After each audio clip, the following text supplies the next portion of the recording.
Welcome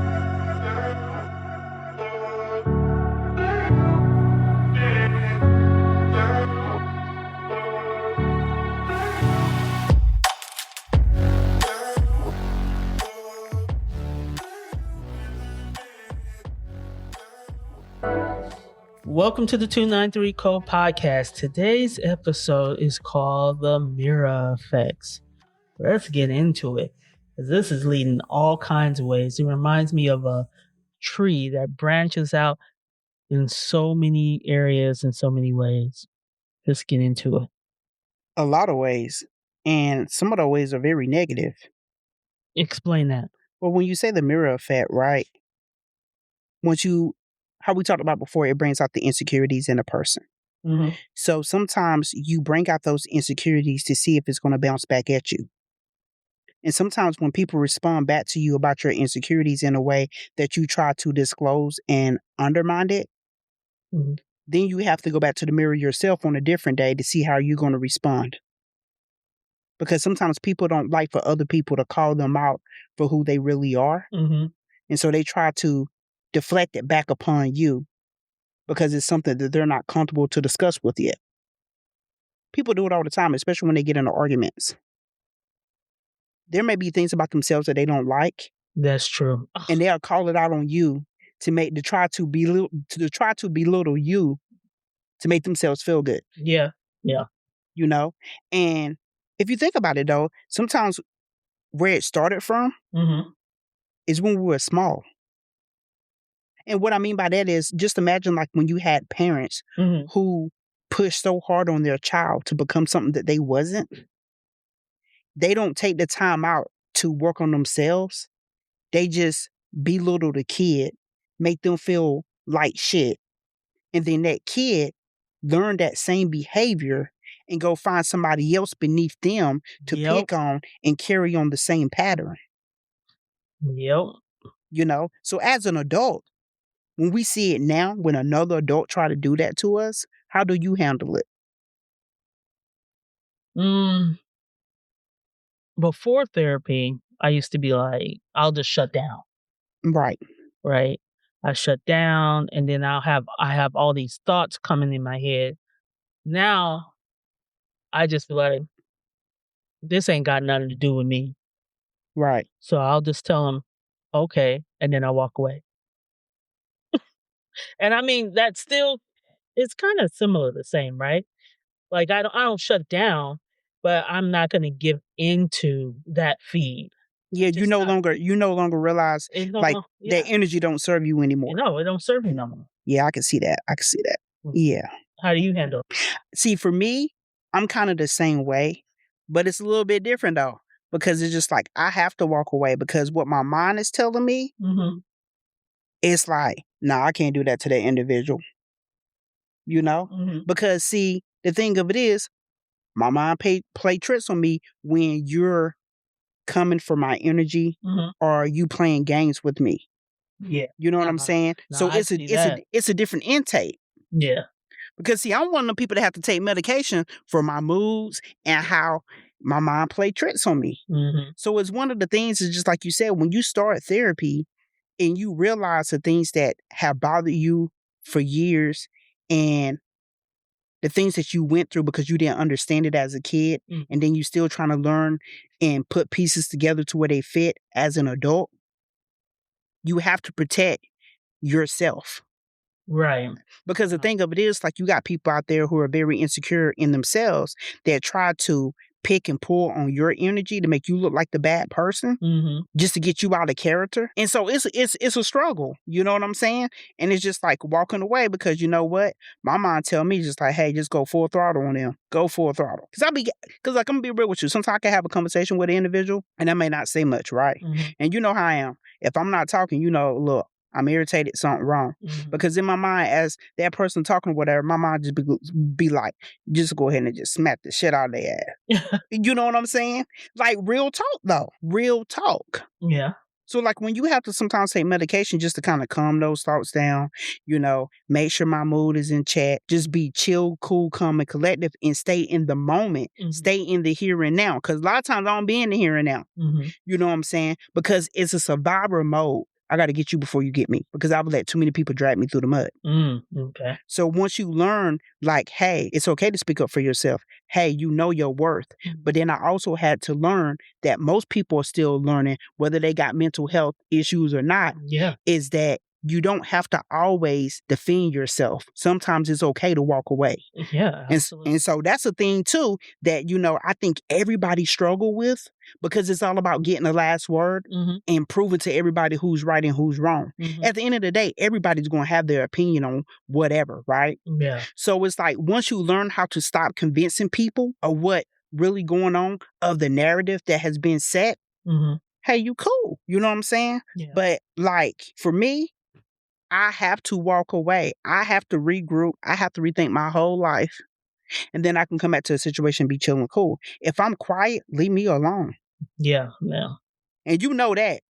If I'm quiet, leave me alone because I don't learned how to process that, and then I can go on about my day and I'll process the rest later. But it's hard to process stuff if you got people in your ear or if somebody just like agging it on and you know what I'm saying, the blood get the boiling.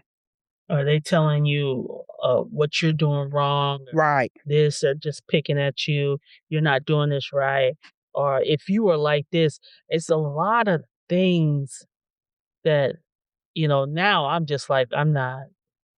Because back then, if I fed into it, I knew it was going to be a big old Right. argument or something was going to go on with people that do that, right? Now I just be like, oh, okay. I'll walk away. But I can say this, like with the kids, I was always very, conscious and cautious.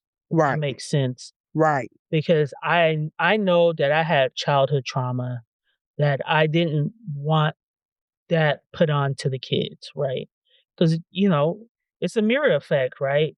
If I'm seeing something ugly within inside myself, right? You gonna put that ugliness on somebody else and make it seem like they have that ugliness within inside themselves. So Right. I try to be very cautious and aware how I speak to the children when I'm disciplining, Right. right? Even though I'll say, "Hey, I'm gonna whoop your ass in about a second," but I'm very like with words. I won't go like full throttle. I'll just say, "Man, what the fuck?" What's going on? Yeah. But I know there was like I know I have my insecurities have gotten better, but they're still there. I'm still working on it. But I would never do that to the kids because it was Right. done unto me. You know what I Right. mean? And for me, I'm the same way. When it comes to the kids and when it comes to like the grandkids or anything like that, like I would never, I'm complete opposite because I'm a protector. Family base, protector, full throttle. You know what I'm saying? But like in my younger days or whatever, it was just like if people got on my nerves or people agitated me just because they think it's funny or whatever like that. And this was before I had started therapy and stuff. I had to learn how to like not speak out loud with my emotions that my brain is telling me to do. Because I would tell people like, look, can you fuck with me? I'll kill you. And I would just say it bluntly. I was at work one time and I told an employee that. Because, we would always joke around and stuff like that. And I had no problem saying it. Because in my mind, I was just ready to react. Right. And the think of it is like, you know, I wasn't the type to be very loud and vocal and like ambitious and where everybody can hear me or whatever. No, I'm telling you straight up, just like I'm telling you right now, like keep fucking with me and I'm gonna kill you. It could be like It's maybe a trigger for you though. it was a trigger for me, but at the same time, I was dead serious.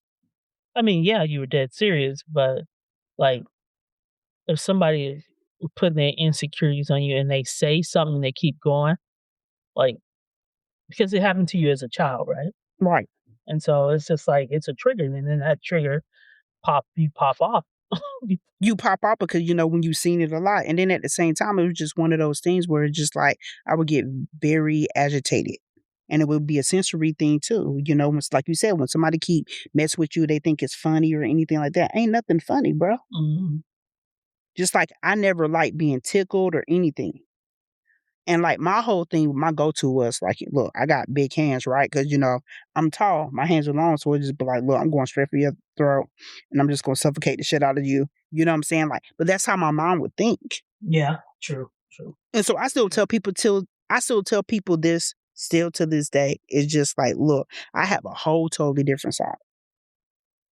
I let people know straight up. Mm-hmm. You don't want to see that side. Mm-hmm. So just leave me alone. It ain't no Jack on Hyde type shit or nothing like that. But it's just one of the things where it's just like, hey, you know what? I'm still working on that side in therapy. Mm-hmm. I take my medicine on a regular basis, But the thing of it is, it's not coming from anger management. I even had to take anger management, right? And it was one of those things where it's just like I'm sitting in there and I'm taking everything in. I'm like, I don't even have anger problems. No, I it's just really a be trigger cool. problem. It's a trigger problem. Like I got complex PTSD. Yeah. Like it's real, you know what I'm saying? And it's just kind of like, people don't understand. Like, I think what's wrong in society is just like what you said earlier. We have to watch how we use our words. Mm-hmm. You really do. And like the thing of it is like you said, some people use their insecurities to try to put fear into others. Oh, yeah. And then and they like that shit. They love that shit. Because it make them feel like they have power. Right, and that's the insecurity, right? But if you come across the wrong person, I'm telling you. Catch me on the wrong day, you might get it. For real. I try to be like, I try to think before I react. Yeah, I mean, you do. You really do. Yeah, You really do. because I know there's the consequence. I think because when you have kids, it's different. Yeah. Back then, our younger days, Yeah. anybody that know me, well, no, I'll pop off. But get it. Get it. But it also come with being like older in maturity and actually like taking the time to really work on yourself and get to know yourself. Mhm. Because back then, you know what I'm saying, being young, even young adults or whatever, right? You never really knew yourself. You just knew how you That's absolutely could right. survive. Mhm. And you were used to a certain environment. Mhm. So whatever you got used to that made you comfortable, you weren't trying to step outside that zone. Mhm. Right. Now the problem is when you step outside of your comfortability, then you have to become vulnerable. You see what I'm saying? So that's where it gets scary, and that's when everything else around you get heightened. Just like I remember the first time, when I went to college. I went to a Christian junior college, and it was totally different. You know what I'm saying? That the environment, everything was totally different. But then it was just like getting around so many different people and different avenues. It was like, okay, now I have to figure out where I really coexist. You see what I'm saying? Mhm. Because it's one of the things, it's all new. It's a new beginning. For me, I looked at it as, hey, it's a new start. I'm out of the comfort zone of where everybody know me to where now I feel like I can just fit in as a normal individual. Mhm. Yeah. Right. And there was obstacles, you know what I'm saying, that I still had that I struggled with, Mhm. Mentally, because at that time I was only taking Paxil, which was like taking baby aspirin at that time because I wasn't fully diagnosed yet. But there was still obstacles, you know what I'm saying, people getting on my nerves, and you know what I'm saying, I'm like, man, like, This dude talking like a professor right there. I'm just telling you, like, the struggle was real, yo. When you going through so much, especially being an athlete, Yeah. and then the insecurities of trying to keep yourself well put together, and you really don't know fully what all is wrong with you or your diagnoses. Mhm. And then you having to put on so many different faces because, like, you a known athlete, you know what I'm saying? And then, you at a 2-year, I'm at a JUCO. So, Mhm. I'm going to have to transfer out to go to a 4-year Mhm. college, somewhere, or university. So it's just like you still having to put on face to be able, because you have to be seen in order to advance. Yeah. So when you got to wear all these different faces, it's a lot. But then I always thought the thing was, I can't stand people. That was kind of like my way out. That's what I would tell myself, because then it just gave me a long time. See, when I wasn't around anybody, I could just be myself. I was That's what I was content. gonna say. I mean, being an athlete, we can't. Well, what I don't know about you, but what I learned is when you're trying to climb that, like you said, climbing the caliber, you can't be yourself. You can't. As much as you want to, Mhm. and especially when you become a moneymaker for somebody else, Mhm. you can't be yourself. Mm-mm. You can't. And that's the hard part. And then like with insecurities, they just sit right on your shoulder. Oh yeah, this insecurities. You do a lot of blaming. Not taking responsibility sometimes. Yeah. It's a lot. It's a lot. I don't know how many times like I would just sit in my dorm room and just be like, should I give up basketball? Should I give up tennis? Because I was going between the two. Yeah, because of the pressure. Yeah, I can see that.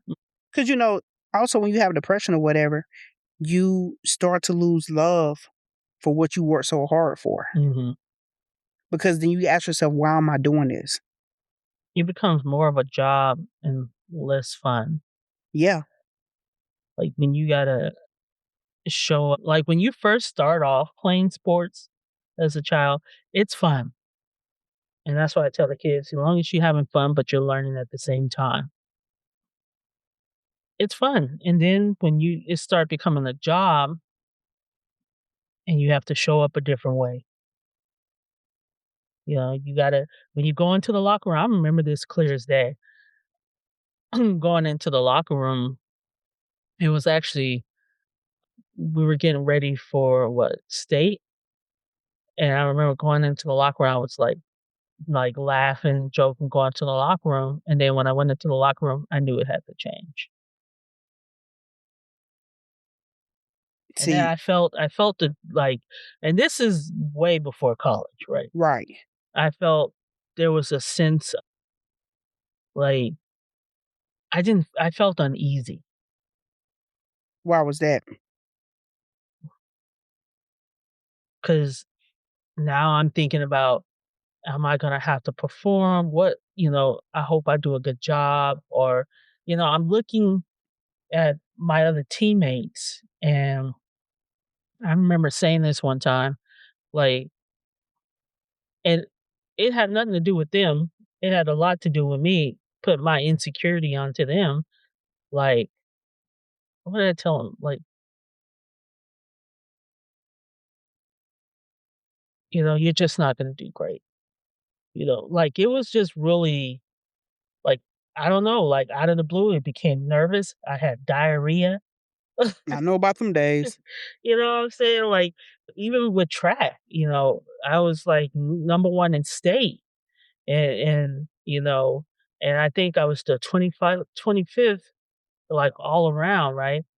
And I remember, I think it was my junior year, and that's when my numbers went down. My junior year, every time I get on the line too, and like I was just like, I just gotta, like, I'm losing it. Like I don't know where this came from, and uh, performance anxiety. I'm pretty sure it was. It kicked in. I never had that before. I started having it in basketball. Started having it in track, and then also I started having it in soccer. So every sport that I play, I start having performance anxiety. Now I'm like, I don't think I wanna play anymore. Yep. I understand exactly But what you mean. I could not say, I don't wanna go off to college and not play anymore Right. because it was my way out. It was my ticket. It was your ticket. It was my ticket out. And I can so relate to you on that because like when I was in high school, I played multiple sports. Mhm. When I went to JUCO, I was on a basketball scholarship. I was also being recruited for tennis. Mhm. So so when I went to a couple of the college tours or whatever, I Mhm. was going for both. Yeah. So some schools wanted to recruit me for tennis, and they was like, "Oh, will you walk on the basketball team?" And then some schools wanted to recruit me for basketball. They was like, "Oh, well, we can make sure you walk onto the tennis team." And I'm just like, "Nah," I was kind of like indecisive or whatever because I'm like, I need a full ride. But I love both of those sports. Those two in general was my top two tier. Mhm. Softball came third, but it wasn't my main tier at the time. Mhm. And so I remember when I was in JUCO, I was going for basketball, and the basketball coach was like, "Oh, you know, we'll talk to the tennis coach. You know, you can walk onto the tennis team or whatever like that. He can see if he give you partial scholarship with that." Because I already had a full ride for basketball. Mm-hmm. So I was just like, "Cool, I get to do both." But the thing of it is that when I went and I actually had to rally with the head coach for tennis or whatever. Mm-hmm. And he was shocked and he was like, "What school did you go to?" It was just like, you really can play. Mm-hmm. And it always bothered me, and I can say it now on the podcast because I'm grown now. Mm-hmm. When I was in high school and I played on the tennis team, Mm-hmm. I undermined how good I was to play because I didn't want to be up in that top tier.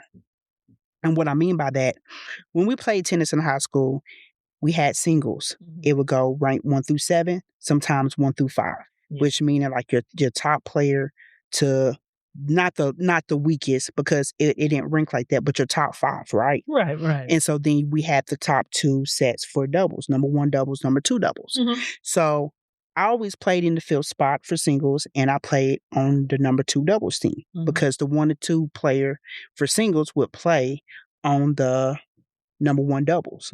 And so between 3, 4, and 5, we would have to rally to see who would play for the number 2. So I always played in that range. And like my tennis team, we was really good.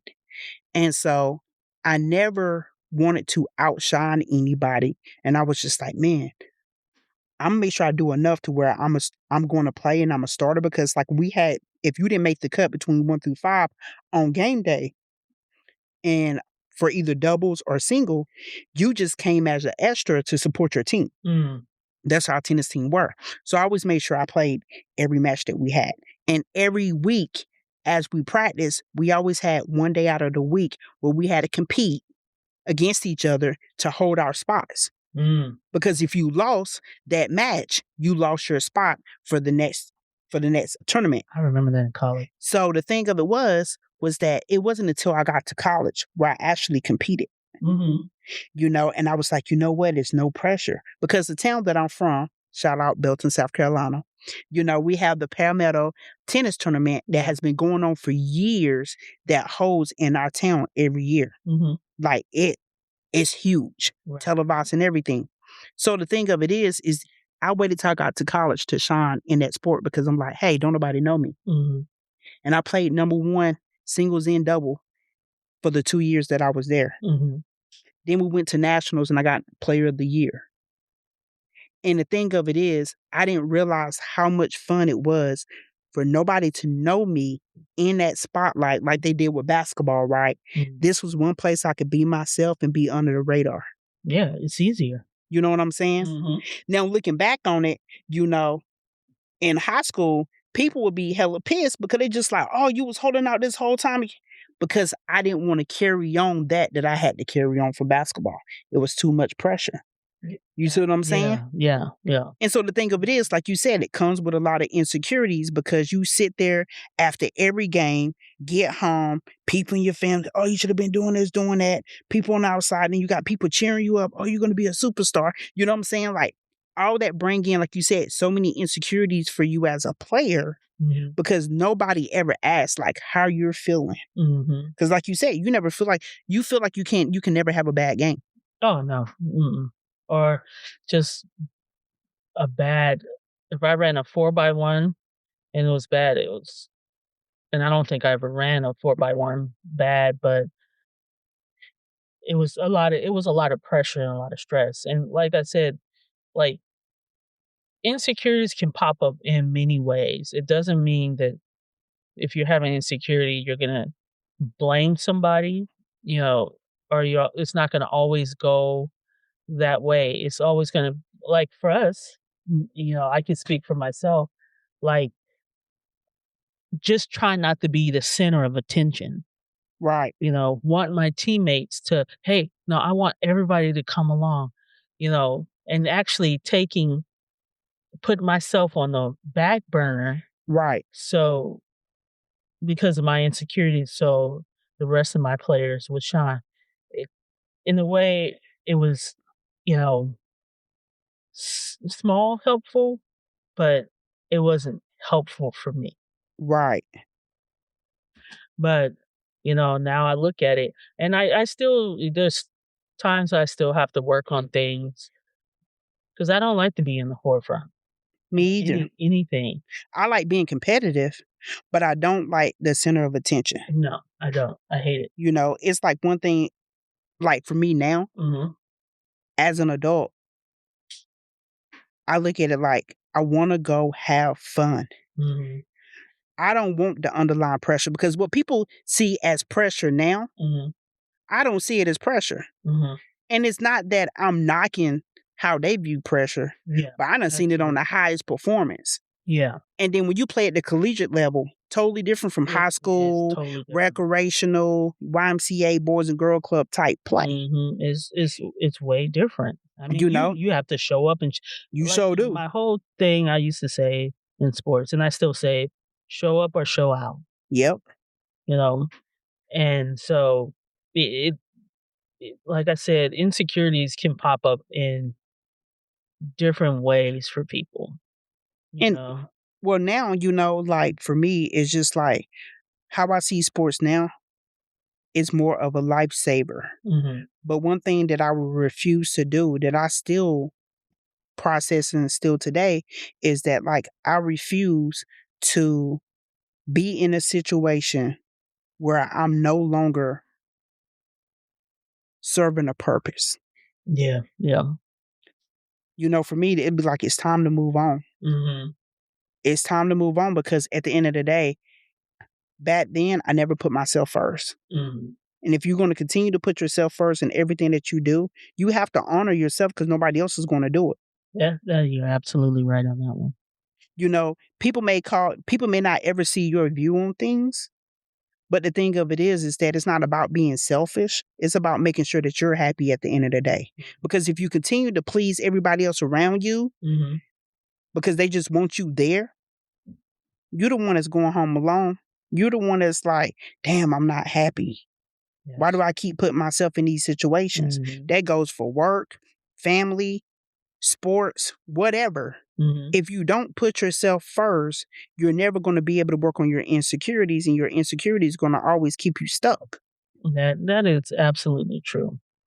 That is absolutely true. Like people, I think I that's one thing I working on, and then I feel like it's the hardest for me. Because Hmm. there's like, because I don't like to shine. I don't like to like, and I know that's a childhood trauma thing, where I feel like, oh, when kids like, I did it, and your parents like, Yeah, yeah. For me, it's just like, okay, I did it. What's next, right? yeah, You never want to. I never talk about, a lot about my accolades. right. I don't. People wouldn't know that. They're like, oh, what are you good at? I just like, oh. But the truth is, I'm a good writer. Yeah, I'm a good writer. I have like tons and tons of scripts that, I wrote, but there's, I feel like there is a insecurity part where like there's a line, I'm halfway to that line, but my foot's not over it. yeah. So basically, what you're saying is you're gonna need somebody to like just push your ass over that line. Push me over the line. Yep, I'm here to do it. I'm just gonna get you one day when you ain't looking. I'm just gonna ram you straight in the back. You slide straight over the line. Like you slide to first base. Yep. Well, you can't slide in the first. Dude, how you did it, you look like you slid it to first. You're like, ah! Well, that little last extra stretch. But yeah, so let us know what your insecurities and how you deal with it. Is it and how it shows up for you? Because it shows Yeah, up for people different ways, it right? really does.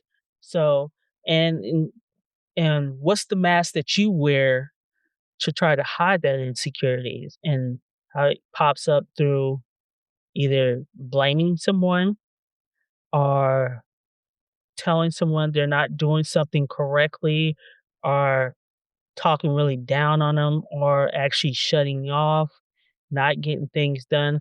How's it showing up for you? So let us know.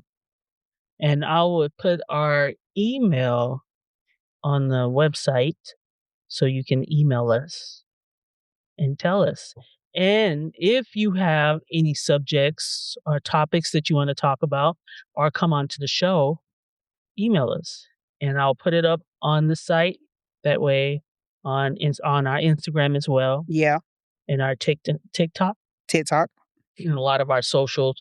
I'll put that up there and tell us how you want to show up and what topic you want to talk about and really think about your insecurities and how you show up for yourself and dealing with that. That being said, thank you. Peace.